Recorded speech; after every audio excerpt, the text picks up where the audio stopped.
In this final section of our lecture regarding Chapter 15, we're going to talk about the involvement of nutrition cancer. Cancer is the second leading cause of death in North America. Many nutrients can help protect against cancer, including antioxidants. In particular, vitamin E and selenium have proven to protect against certain types of cancer. Also, calcium and vitamin D have protective effects. We also know that excessive fat and calorie intake may increase risk for certain types of cancers.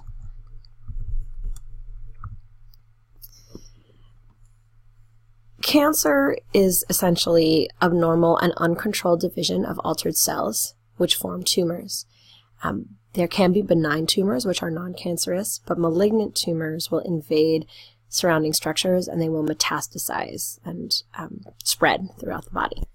So that uncontrolled cell division is very different from normal body function, in which most cells will just balance between turning cell replication on and off. Now, carcinogenesis, or the genesis or development of cancer, is a three-step process.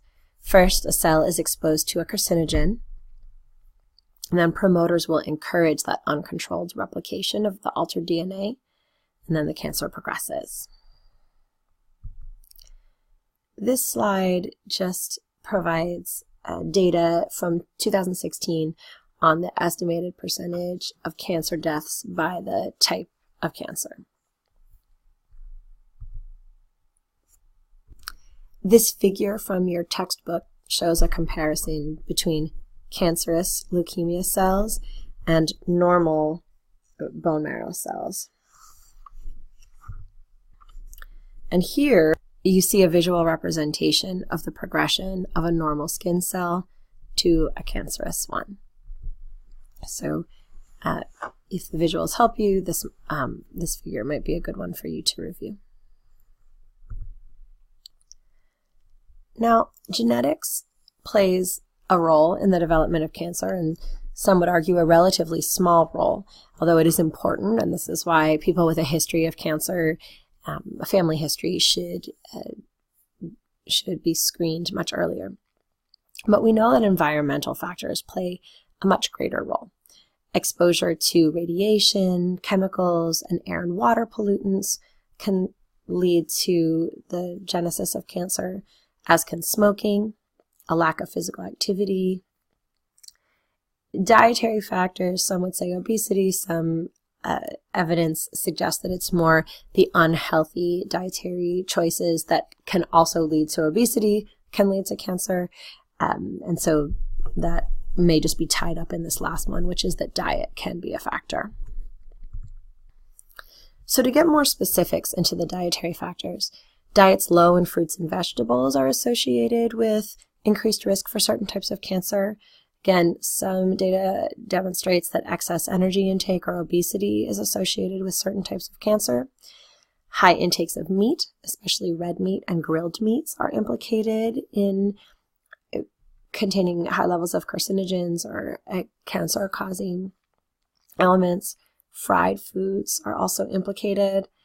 Decreased intakes of whole grains and fiber, excess alcohol intake, and decreased intake of vitamin D and calcium.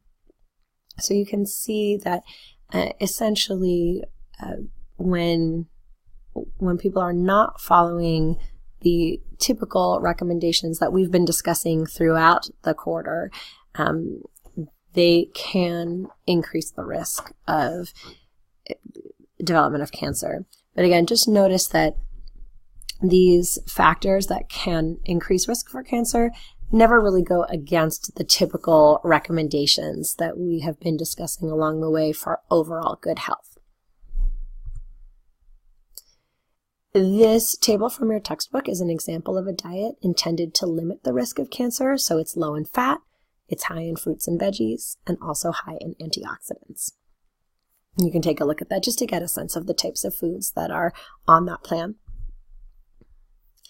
And finally, diet and health guidelines for cancer prevention are listed here in a nice, succinct table. That is it for Chapter 15, and that is it for our micronutrient discussion. Thank you for your attention.